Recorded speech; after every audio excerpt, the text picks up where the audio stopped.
cloud. It's doing that. This is a miracle, this thing. All right. And this is without anything. So we'll do it. Steve, do you want me to start recording too? Hefzibah, are you going to go the whole hour? I can't hear you. No, I'm not going to go the whole hour. Okay, no, Carol, I got it. We should be good. Sure? Okay. Yeah. All right. Have a good session. All Bye-bye. right. Bye. Okay, so Ashrei Shevetecha Yalu Chasela Ashrei Ha'am Shkachalo Ashrei Ha'am Shanai Lahav Tehila LeDavid Aromi Mechal HaMelech Lavor Chashim Chal Yalam Ba'ed V'chol Yom Avorchecha Ba'al Hashim Chal Yalam Ba'ed Tehilat Adonai Daber Pi V'Vorech Kol B'Sashim Kol Yalam Ba'ed V'Anachnu Nevorech Yam Me'atav Yad Olam Hallelujah Yigadal V'Gadash Shemei Rabba V'Alma Divrach Yirutei V'Yamlich Malkutei B'Chayechonu Yom Yechon B'Chayei D'Chol Beit Yisrael Ba'Galav Zman Pri V'Imru Amen Yehi Shemei Rabba Mavorach Le'olam Olol Me'al Maya Yiparach Yishtabach Yipa'ar V'Tramam Yitnaseh Yidadar V'Yidalev V'Lal Shmei D'Kudisha Richu Le'la Min Kol B'Chata V'Shirata Tushb'Chata V'Nechamata Damiran V'Yalma V'Imru Amen Baruch Atah Adonai Eloheinu Elahei Avotenu V'Imotenu Elahei Abraham Elahei Yitzchak Elahei Yaakov Elahei Sarah Elahei Rivka Elahei Rachel Elahei Leah Ha'el HaGadol HaGibor V'Hanara Elahei Yom Chasadim Tovim HaKonei HaKol V'Zochei Chasdei V'Imahot U'Mevi Geula L'Bnei B'neihem L'man Shema B'Yahava Melech Ozer Mashiach U'Magen Baruch Atah Adonai Magen Avraham Yezrat Sarah Atah Gibor Le'olam Adonai Mechar Kol Atarab Lo Shia Mashiv Haruach Marida Gashem Mechalkel HaChaim Mechalkel Chaim Chesem Mechayat Kol Barachamim Rabim So make Novlim V'Dofechol Ni'umatir Asurim Makayim Munatol Lishenei Afar Micha Mocha Bal Gevurot Midam Alach Melech Me'min Machaye Matzmiach Yeshua V'Ne'amanat Alachayot HaKol Baruch Atah Adonai Nichaye HaKol. And now we'll just conclude with the mourner's Kaddish. Yitgadal V'Yitgadash Shemei Rabbah V'Alma Divrach Yirutei V'Yamlich Malchutei V'Chayechon V'Yomechon V'Chayei D'Chol Beit Yisrael Ba'agala U'Zman Kariv Yimru Amen. Yehei Shemei Rabbah Mavorach Le'olam Ololmei Almaya Yitbarach V'Yishtabach V'Yitpa'ar V'Yitramam V'Yitnaseh V'Yithadar V'Yitalev V'Yitalal Shemei D'Kudisha Brichu Le'ela Min Kol Birchata V'Shirata Tushbachata V'Nechamata Tamiran V'Alma V'Yimru Amen. Yehei Shlama Rabbah Min Shemaya V'Chayim Aleinu V'Al Kol Yisrael V'Yimru Amen. V'Aseh Shalom B'Mama Hu Yaseh Shalom Aleinu V'Al Kol Yisrael V'Al Kol Yoshvei Tevel V'Yimru Amen. Amen. Welcome everybody. It's so great. I'm literally doing this on my phone. So I've never done a whole thing on my phone. Let's see if I can pull this off. So some of you might think you know Hefzibah Jen Cohen. You think you do, but you don't. I'm going to tell you something. You really don't, because I guess I read her bio a long time ago and then I forgot. But now that I see, let me tell you a little bit about Hefzibah. It's going to be amazing. First of all, she's a pilot, a military pilot, and she flew in the military. She was just like Maverick and Goose. Is that crazy? I'm not kidding you. And so let's, at the ordination, let's pepper her with questions. And I'm not going to. That's all I'm going to tell you about that. But being in the military, she decided that she wanted to pursue something else. She had a calling, and one way that she channeled that is she became a suicide intervention trainer. Are you listening to me, ladies and gentlemen? And she's, of course, the mother of 3 kids. She works with children as a principal at the local local Hebrew school. She prepares kids for their B'nai Mitzvah ceremonies and beyond. And she's just extraordinary. That's all that I could say. So without further ado, I will, let me just go back to where I was. Did I do that? Yeah, I did. Wow, amazing. So now I give you Hefzibah. Is there anything, do I need to give you control of anything? I guess I do, right? Yeah, the share screen. Thank you so much for that gracious introduction. Can you share on your? Can you see that? Is it coming up? Oh, hang on. Share screen. Okay, share screen. It said host disabled participant screen sharing. Okay. how do I, let me see, can I do that from the, I hope I can do that. More meeting settings, that's not it, meeting settings, go back. Don't panic, anybody. Screen, photos, Dropbox, cancel. That's not gonna be it. How do I give you the participants? Can I make you, I do it there, I'm gonna make you the, co-host. Okay, let's Wow. try that. How cool is this, guys? On an iPhone. Is that amazing? Hey, Shelly. Rabbi Shelly is here. There you go. Hi. All right. Hefzibah, you good? Okay, is it coming up yet? No? Yeah, let's see. Present. Oh, it says loading. Can you share your screen? She's working on it. See. Oh, here it goes. Here it goes. And it should be There up. you go. Is it up? Wow, it's beautiful. Okie dokie. That just clicked off on my side. Oh, here we go. Okay. I guess I just push advance. Okay. Beautiful. Everyone can see it? Yes, indeed. Oi, oi, oi. Oi, and a bottle of Manischewitz. So thank you all for joining me on a journey as we explore a timeline of our Jewish heritage on the seas. So I'm gonna, it's supposed to be a fun one. History, but it's fun. So I'm gonna go full pirate here. Alrighty, so we have, let's see, how do we advance this? Okay, why this topic?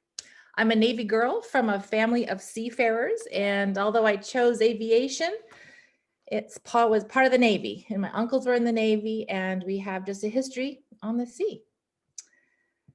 The Jewish record tells us of our earliest known seafarer, not a Jew, but in the Jewish Torah nonetheless, Noah and the Ark and his crew of 7. He didn't need a parrot on his shoulder. He had ravens and doves.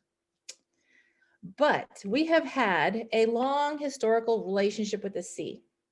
We always sing the Song of the Sea, Shirat Hayam. The tribe of Zebulun was seafaring. Bereshit, or Genesis 49:13, the tribe of Zebulun dwelt by the seashore and sailed extensively, being a, quote, haven for ships. Moses blessed Zebulun. Rejoice, O Zebulun, on your sea journeys. Rashi says that Zebulun dwelt at the harbor of ships and went out in ships to trade. He made profit and used to provide food for Issachar, who sat at home and occupied themselves with the Torah. Consequently, Moses mentioned Zebulun before Issachar, even though the other was the elder, because Issachar's knowledge of Torah was due to Zebulun and their seafaring. Seafaring for them was actually a mitzvah. Let's see, next. It's not advancing. There we go. Moving right along, we can see, oops, I just skipped one.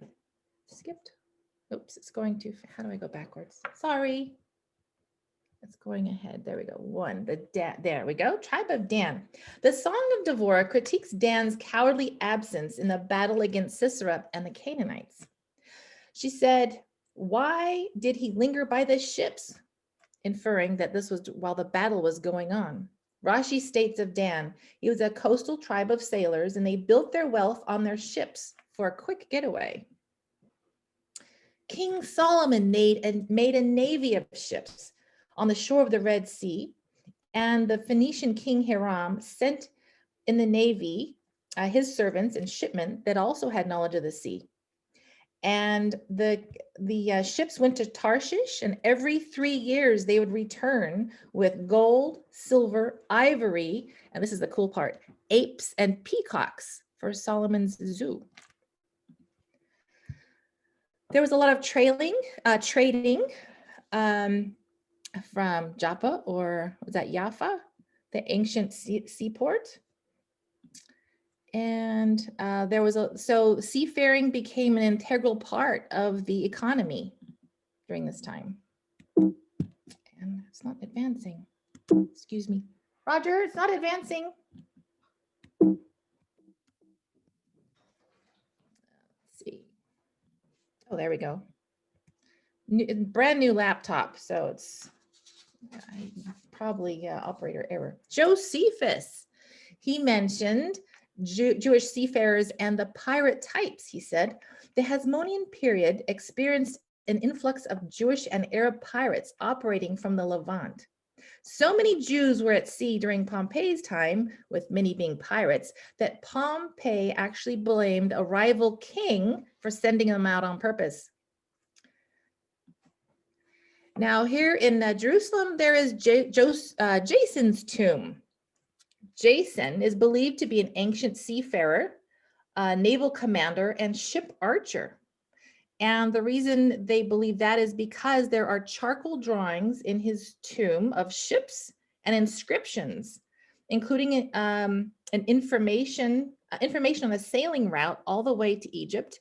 Now, in this depiction, the arrow is pointing to the little stick man. Do you see a little stick man with the bow and arrow there? He's got a bow and arrow, and that's supposed to be Jason, the archer, aiming his arrows at the merchant ships. Quite interesting. More about Joppa or Jaffa. By the end of the First Jewish-Roman War, also known as the Great Revolt, Jews who had been driven out of Galilee rebuilt the area which had been destroyed earlier. Surrounded and cut off by the Romans, they rebuilt city walls and used a light flotilla to interrupt trade and the grain supply to Rome from Alexandria. In the Jewish War, Josephus wrote, they also built a great many pirate ships and turned pirates upon the seas near Syria and Phoenicia and Egypt, and made those seas impossible to navigate for all men. So powerful were these pirates that Vespasian felt threatened. After Joppa's destruction for the second time, Vespasian built a citadel there to prevent the Jewish pirates from taking the city over for the third time. But the height of Jewish piracy was yet to come. Dun, dun, dun, dun. The golden age of piracy. So when we think of pirates, all the yo-ho-ho stuff, that's a golden age. And this was 14 to 1500s is the beginning of this era. Something was the catalyst for Jews to become pirates in this time. And what was the catalyst? The seed of piracy was the decree of Alhambra, known as the Edict of Expulsion. It required all practicing Jews, as we know, to leave Spain by July 31st, 1492. Forced conversions produced conversos, or new Jewish Christians, who also lost their lives and property if suspected of backsliding into Judaism. Property was confiscated, and Spain profited greatly from Jewish wealth and their debtors, as did any who snitched or tried to testify against them. Portugal seemed like a promising haven during this time. Portugal, however, did not have a very good solution. Spanish Jews fled in large numbers to Portugal, who at the time appreciated Jews and the economic benefit that their presence brought. However, King Manuel I wanted to marry Isabella, a Spanish princess, and this brought Spain's ultimatum that she would only marry if Portugal expelled the Jews. Portugal offered a horrible solution, which was the insidious idea to be rid of the Jews by simply turning them into something else. Turning them into something non-Jewish, aka conversion. When the Jews rushed to the port of Lisbon to sail away on ships that they were promised, they were met instead with priests near the water's edge, ready to forcibly baptize them. This fueled their anger and frustration, but many were forced to convert and melt into Portuguese society. But some, however, pursued escape and eventually revenge. And this is where we get some of our best pirates. Portugal during this time was also the epicenter of navigation training. It was the top in the whole world, especially in Europe. This was the place to train to be a navigator or crew on a ship.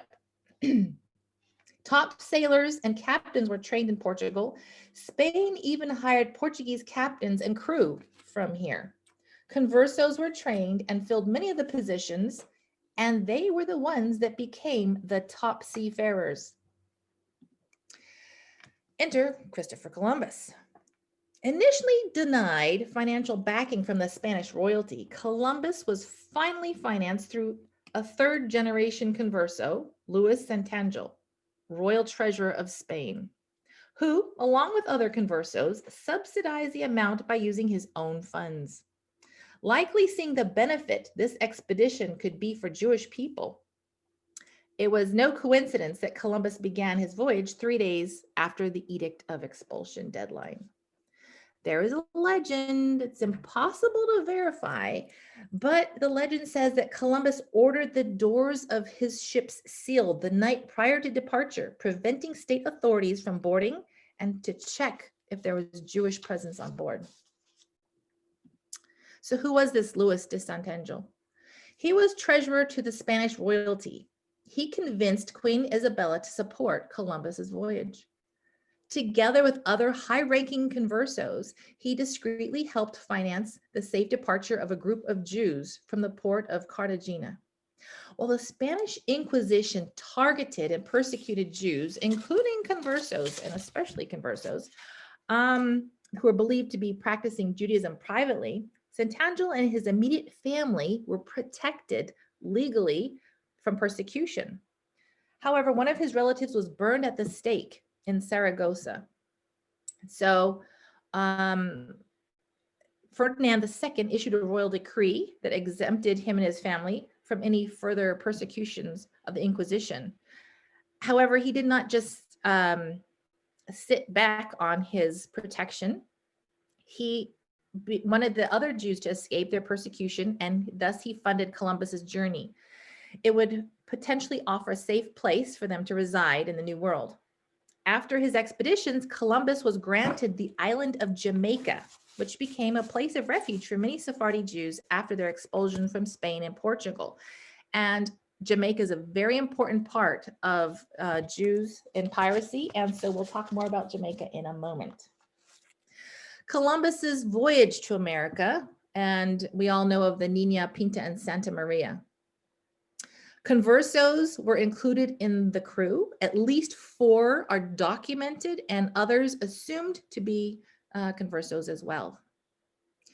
There was, for a time then, freedom of worship for Jews in Jamaica.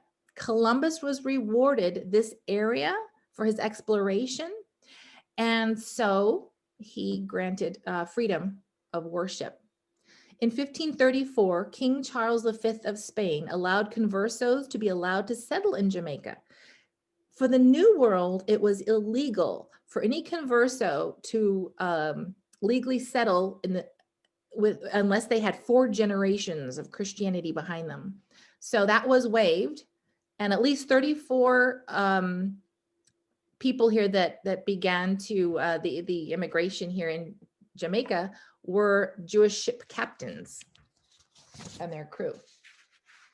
Now, Columbus's daughter, Maria Toledo, negotiated an agreement with the church in 1535 so that the church would have no rule over Jamaica. Thus, the Inquisition, it was rampant in Mexico and Peru and all other parts of the Spanish New World, but it was not in effect here in Jamaica. Jews worshiped in freedom once again. And the conversos, just to be careful, they still called themselves Portugals. Not that they were Portuguese, but because they wanted to distance themselves from Spain even further because Spain had no grip over Portuguese. So in some of the old journals, when they talk about the Portugals, they're talking about conversos in Jamaica. So that was a new thing as well. For me to learn, digging through all these old records and writings. 1500 to 1600 became the next segment of piracy. So now things have moved along a little bit. I'm going to look at our first interesting pirate, Yakov Curiel. Joppa of Curiel was born to a Jewish family which converted to Christianity under pressure from the Inquisition when he was just a child. As a young man, Joppa of Curiel became a captain of the Spanish fleet, and then he was caught by the Inquisition when they found out his true identity. Out of loyalty, he was freed by his sailors, most of whom were conversos themselves. So for many years after that, his only goal was revenge on the Spaniards. And he had 3 pirate ships under his command in which to do so. Excuse me. Eventually, he retired. He did teshuva from his marauding ways, and he made his way to Tzfat, where he became enthralled with the teachings of Itzhak Luria. He became a student of Kabbalah with he was one of Luria's top students, and he even merited being buried near Luria after passing away at a ripe old age. Now, with Joppa of Curiel began the piracy revenge against the Spanish inquisitors. And these were honorably referred to as Zion warriors. Piracy became legitimate work for them as well, because the Dutch and the English governments also hated Spain. And as enemies, they would take this letter of marque and they would give it to the pirates, and they would outfit the pirates, a ship and crew and all of this, and they would raid Spanish ships as an official employee of another government. Ship captains could keep 10% of all confiscated booty, and they were called privateers officially as well. Piracy therefore became a legitimate job, supported the family, had government backing, and provided the revenge that was warranted. We come to Henriques, who was a very interesting one. He was called the Great Jew by the Spaniards. He was a Jewish refugee who emigrated from Spain after the expulsion to the Ottoman Empire. He settled in Smyrna, sailing as a Barbary corsair under Harridan Barbosa. And you might know Harridan Barbosa better as Captain Redbeard. Sinan flew the Seal of Solomon, which was a modified Star of David, and he was in league with pirate queen Saida al-Hurra, a fellow enemy to Catholic Spain and inquisitors. Around 1540, Sinan's young son was captured at sea, and he was forcibly baptized. The Christians refused to release him to the infidels. So Captain Redbeard led a fleet to bombard Italy until Sinan's son would be finally freed. Sinan and Redbeard fought and won many battles against the Spanish and the Holy Roman Empire. Captain Redbeard often took Sinan's military advice, leading to a magnificent Ottoman victory. Captain Redbeard later dedicated his memoirs to Sinan, who was often referred to as Sinan Reyes, or Reyes, Arabic for chief. Historical records from England describe him as, quote, the famous Jewish pirate, end quote, while the governor of Portuguese India at the time called him simply the Great Jew. Sinan went on to become supreme naval commander of the Ottoman fleet. Moving along, we have Rabbi Samuel Palash. Some of these names I know I'm butchering, but please bear with me. He was a pirate captain who was born to a Sephardic family, one that had fled Spain long before the expulsion and had settled in Morocco. His father and uncle were renowned rabbis, and Samuel became a rabbi too. He engaged heavily in commerce and often took his merchant ships to the Netherlands, where other members of the family lived. The Dutch prince there, Maurice, made Rabbi Samuel a privateer. That letter of marque, like we just talked about. Samuel's merchant fleet became a pirate fleet for hire, and his job was to capture Spanish or Portuguese vessels. He even recruited young men for his crew from the local Jewish community. Rabbi Samuel's allegiance to his faith included his diet, and he always brought along a Jewish chef who could prepare him kosher meals on board. In 1614, a storm diverted his ship to England, where he got arrested at the request of the Spanish ambassador. but the Prince Maurice got him released. Rabbi Samuel returned to Amsterdam, where he lived out the rest of his life, being a co-founder of Amsterdam's illustrious Jewish community. His son became one of Amsterdam's greatest rabbis. And that moves us into the 16 to 1700s. This period brings us Moses Cohen Henriques. Henriques' life started as a secret Jew living under the Inquisition in his native Portugal. One of the most prominent merchants in Lisbon, he was discovered to be a practicing Jew. So in 1605, he was publicly tortured along with 150 other hidden Jews. This experience led him to work passionately against Spain and Portugal, who were the hosts of this brutal Inquisition. He, like Rabbi Samuel, was always known for having his kosher chef on board, and he created a community of Jewish pirates on an island off of the coast of Brazil and was never captured again. Speak of capture, what was captured with Moses was Moses captured along with Dutch captain Piet Peters and Hein, who gets most of the credit. They captured a Spanish silver fleet in 1628. Together, they led the only successful capture of an entire Spanish treasure fleet of 16 ships. They brought in a haul worth around today's US $1 billion. One ship was conquered during a nighttime surprise attack. 9 were just talked into surrendering. 2 were overtaken at sea, and 4 galleons were trapped in the Cuban coast and then captured. It was the biggest pirate heist to date, and miraculously, it was all done without any bloodshed at all. Miraculously. Henriques went on to be a trusted advisor to the famous Sir Captain Henry Morgan. You may have heard of him, Lieutenant Governor of Jamaica. Cohen gave up piracy in old age, and he and his friend, Sir Captain Henry Morgan, they lived out their days together in Jamaica. They retired together, their pirate ways behind them for good.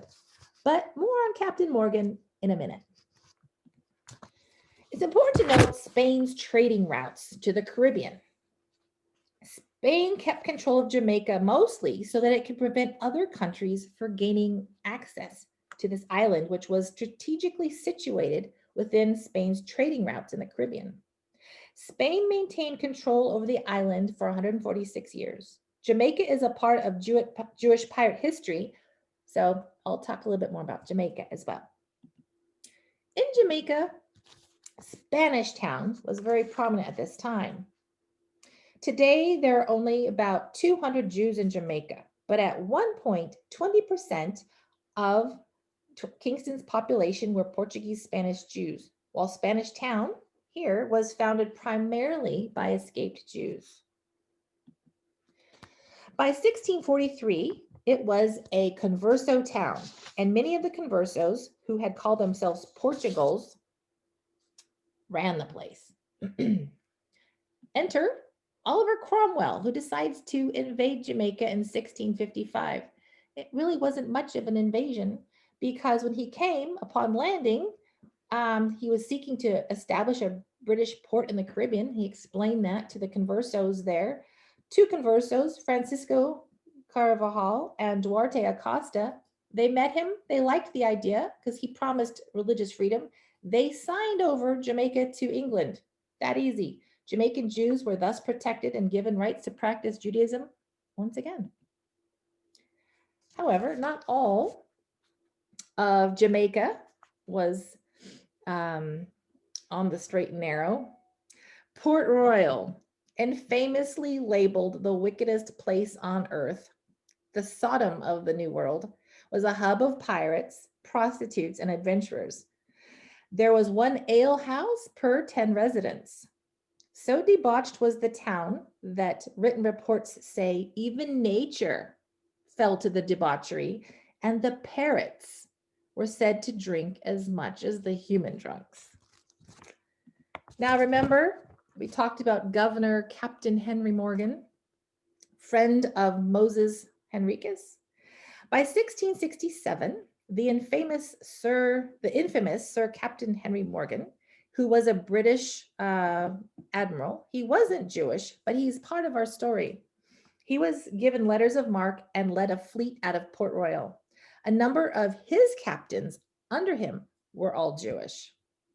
They named their ships these names: Queen Esther, the Prophet Samuel, the Shield of Abraham. These are the ships sailing under Captain Henry Morgan. Jewish privateers had long established themselves in the Caribbean, so by 1664, Britain let pirates rule Jamaica, because so long as pirates ruled Jamaica, the Spanish were not going to try and take it over. And the Spanish feared the pirates more than any navy of any other country. Not everything was debauchery. There was also a synagogue. Jews were not only pirates, but they were also merchants. High Street was dubbed Jew Street because all the Jewish merchants would line themselves along this high street here. It was a very successful merchant street until the 1692 earthquake. Port Royal's critics at the time pointed out that and said that, like Sodom of the old world, it was destroyed for its bad behavior. There was a terrible quake of 1692, and 2/3 of the town, amounting to 33 acres, sank into the sea after the main shock. A written account states all the wharves sunk at once. In the space of 2 minutes, 9/10 of the city was covered with water, which was raised to such a height that only the tops of the highest houses were visible in the water and surrounded by the masts of vessels which had been sunk along with them. That was from the History of Jamaica, written in 1807. And that brought us right along to 1700 to 1800. In recent times, divers went around the ruins of that quake and found a pocket watch, and the pocket watch had stopped at 11:43. And so that's believed to have been the time of that earthquake. Sadly, by 1732, Jews were not free to worship in Jamaica anymore. Persecution had crept in. The synagogue went incognito, and they adopted sand on the floors to mask the sound of footsteps from worshipers inside. Today, the sand floors are still preserved, and the synagogue is a heritage site.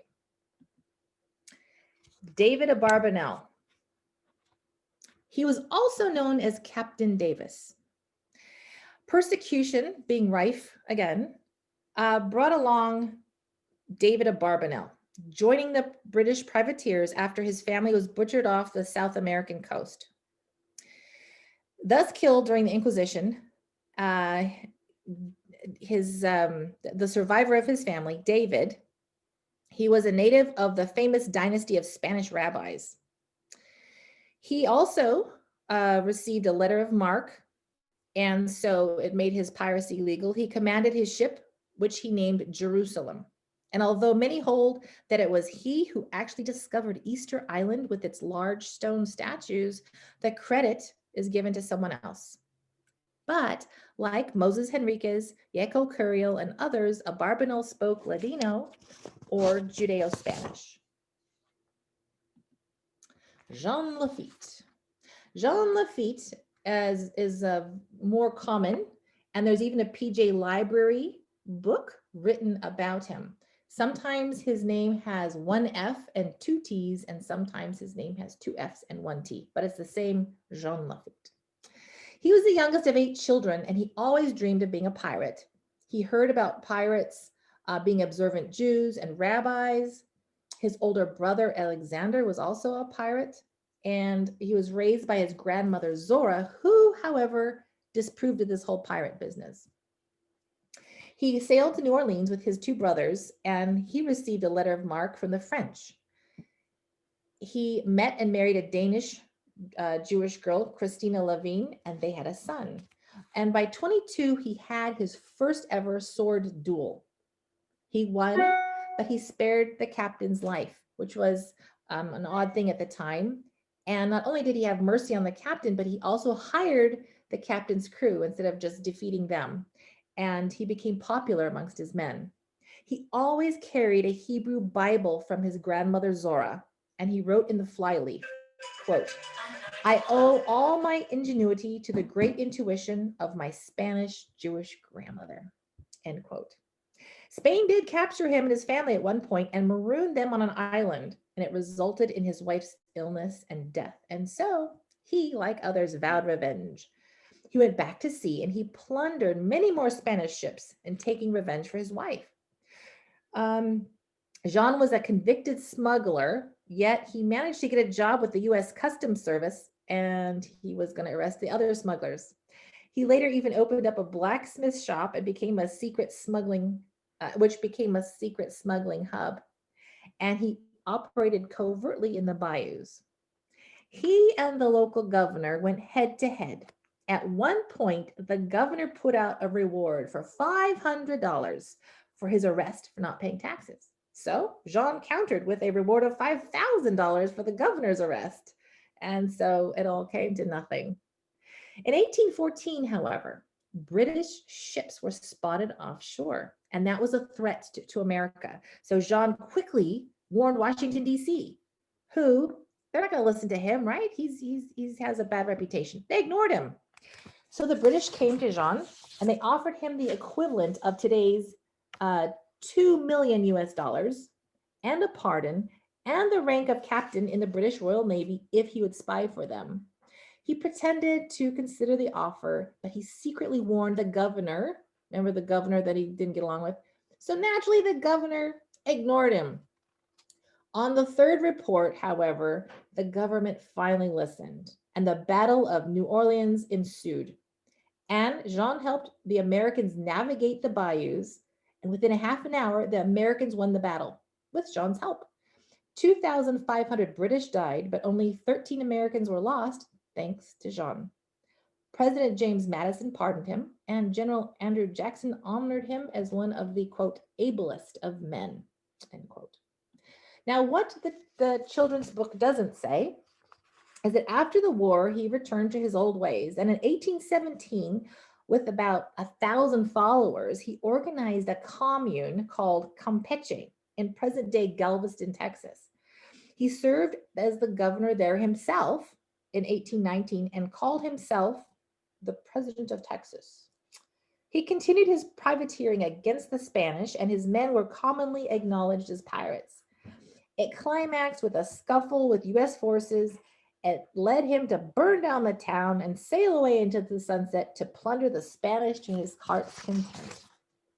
However, as typical pirate stories go, there is a legend of his buried treasure, and his descendants are seeking it out. According to a news report, they made some good strides in their discovery. Using metal detectors and other equipment, these descendants have reason to believe that they found the treasure. They recovered some iron nails, some antiquated wood as they were digging, and they hope to go farther. Today, Jean is still honored. In Louisiana, there are the annual Buccaneer Days, and they're also called the Contraband Days of Louisiana. Each year, they celebrate Jean, his piracy, and his victory as the, quote, pirate who saved America, end quote. These Caribbean Jews, they left the Jewish pirates, they left behind some things for us to explore. And in Kingston, Jamaica, some of these gravestones were rediscovered. Gravestones, some of them bore Hebrew writing as well as pirate skull and crossbone symbols. Meanwhile, Jewish seafarers also sailed on the other side of the world in Polynesia. They led legacies that continue to this day. Alexander Salmon in 1865 sailed to Tahiti and married the queen. Why not, right? And he became father of the next queen of Tahiti. Augustino Silveira, he also went by, his descendants changed their name to Silva. He was believed to have previously been of the Abarbanel family before the forced conversion. He hid from persecution while doubling as a Catholic priest in Portugal. Once he was found out leading this double life, he ran to the docks and he narrowly escaped. First, he was just a stowaway, and then he became crew on a Portuguese whaling ship. They headed to the Pacific, landing in Samoa, where he married a Samoan chief's daughter in Lotofanga. This story is very special to me because it was handed to me by my grandparents, because Agostino is actually my great-great-great-great-grandfather. His son, Manuel Silva, who my own son Manny is nicknamed for, is here with his 3 daughters and other relatives. Notice the ukulele. The ukulele is part of our family heritage, as it was originally a Portuguese instrument. The ukulele is still an important part of our family's culture, and I refurbish and rebuild them to this day. My grandfather gave me my first ukulele at age 8, and I passed it along refurbished to my own daughter to carry on the tradition of our Portuguese converso past. According to the Museum of Samoa's records, seafaring Manuel was dubbed the hero of the 1889 hurricane. He also was a very able seafarer. 12 naval vessels and merchant ships were destroyed in the harbor in Apia, Samoa by a hurricane, which claimed over 200 lives. No stranger to the sea, Manuel was reported to have quickly chopped off the mast and sails of his own cutter, the Vailele, so that he could more easily brave the storm without the wind tipping his boat over. Braving the hurricane, he saved 10 sailors. They were German and American. He didn't distinguish. He just wanted to save lives. He found them drifting in huge seas that day. And here in this photo in 1932 is a picture of him at age 84.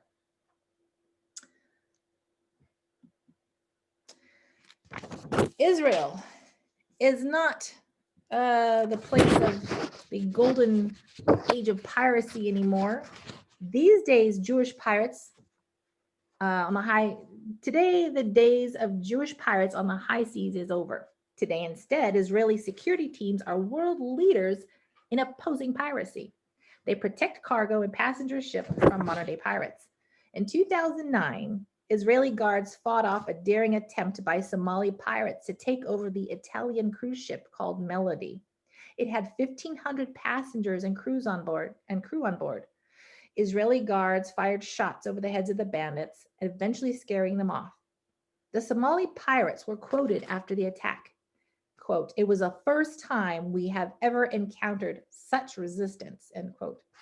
The Israeli security leader commented that, quote, "The team acted exactly according to regulations, and I'm proud of them for their effectiveness," end quote. As Jews, we have a proud heritage of seafaring from early times to the present day.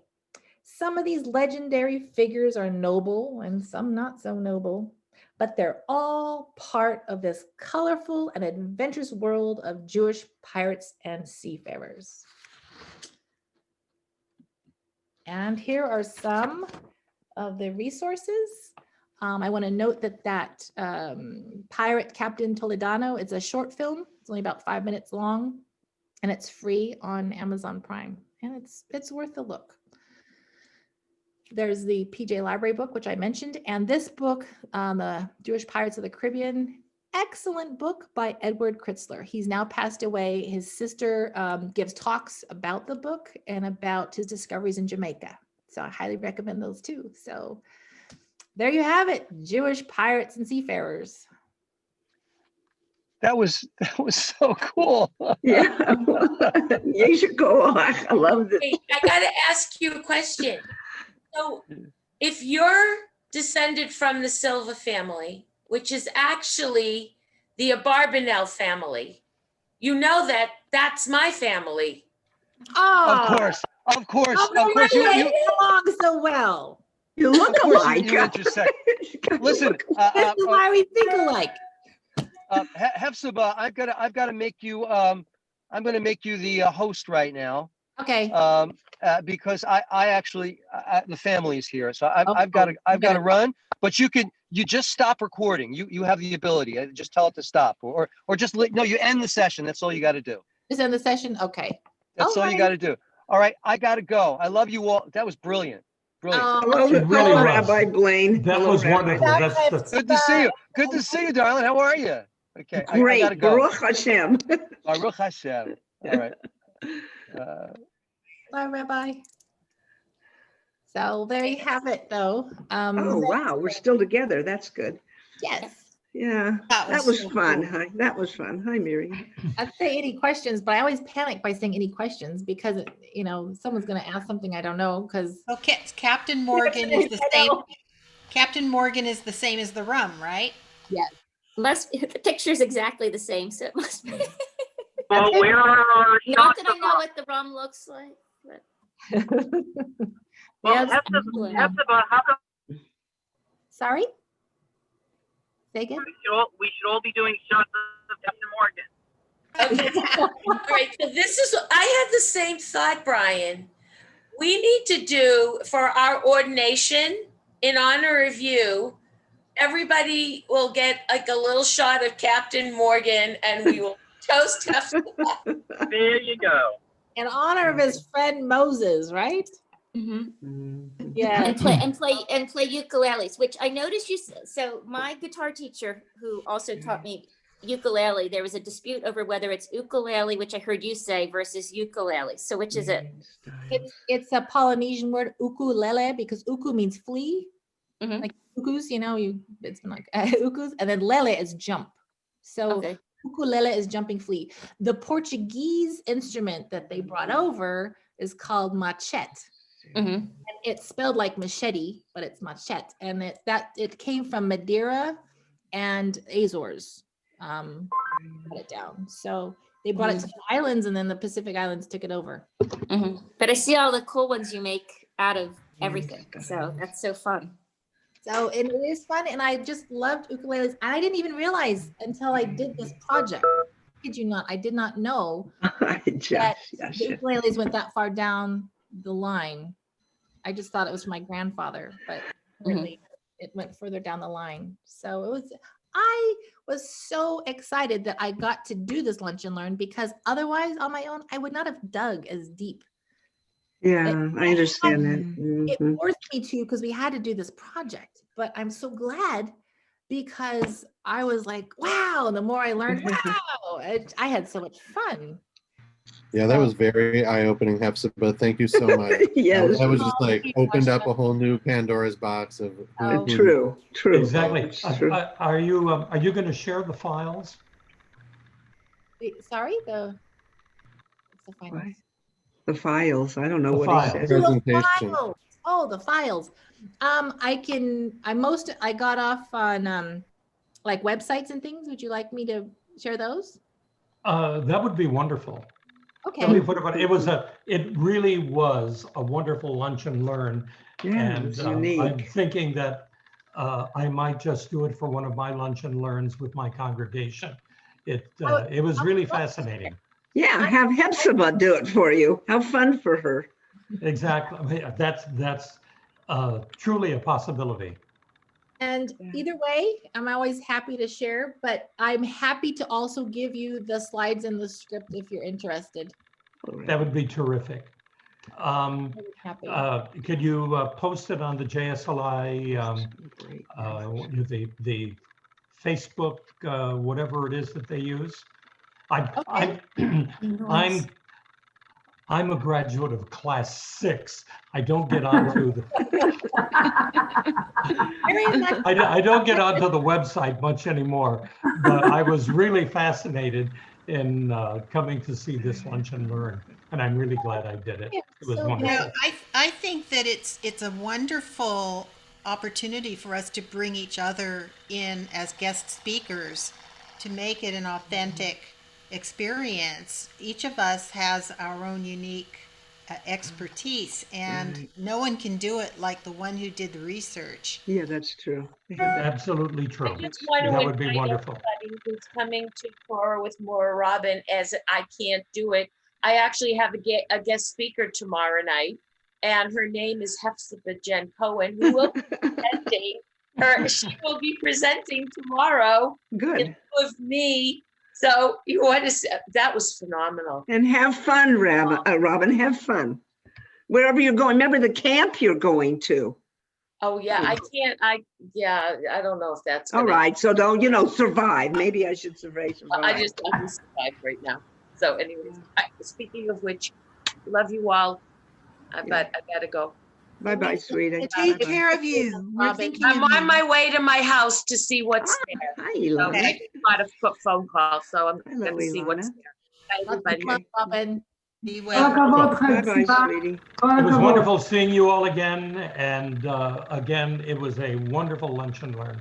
I really enjoyed Hey, it. Sheldon, I Thank need you to so tell much. you something. Sheldon, have you started hearing Thanks, the Hepzibah. scuttlebutt I'll that see you this thing's tonight. gonna go on for a year and another 9 months, from beginning to end with the virus? So that you have a resource here. You have a lot of topics. We have been Zooming services for the last 8 months, and that included Pesach, the high holidays. It's gonna go on and, another 9 months. It's gonna that's go what- on probably at 9 least months, that yeah, long. yeah. Hepzibah, Okay. ignore We're my all here email for from you. before. Okay. Okay. It was only about trying to get in today for this. Oh, okay. All right. All good. All good. Thanks so much. Bye-bye, everybody. Thank you, Hepzibah. Mariana Stiles, are you still there? No, I Oops. think it's off. Oh, we lost her again. I wanted to say. Hi, Sarah. Okay, bye-bye, There guys. goes Sarah. That was really wonderful. Yeah, it Really was, great, sweetie. Hepzibah. Thank It you, was Mary. fun. Love you guys. Bye Yeah. so much. Bye-bye, guys. Bye-bye. Did we decide that Monday was going to be a better day for our get together? No, I don't remember. Did you? I think Fine you for guys, me. That's said fine. Wednesdays was a hard day, so I'm going to send an email out. Okay, for- Monday's good. I'll just write it down. I'll Okay. remember. Sounds good. Monday. Not next Monday. We'll do the Monday after the election. Monday Okay. after. Thank you, Well, sweetie. thank you. Love you guys. Love you guys. Bye. Bye-bye. Okay.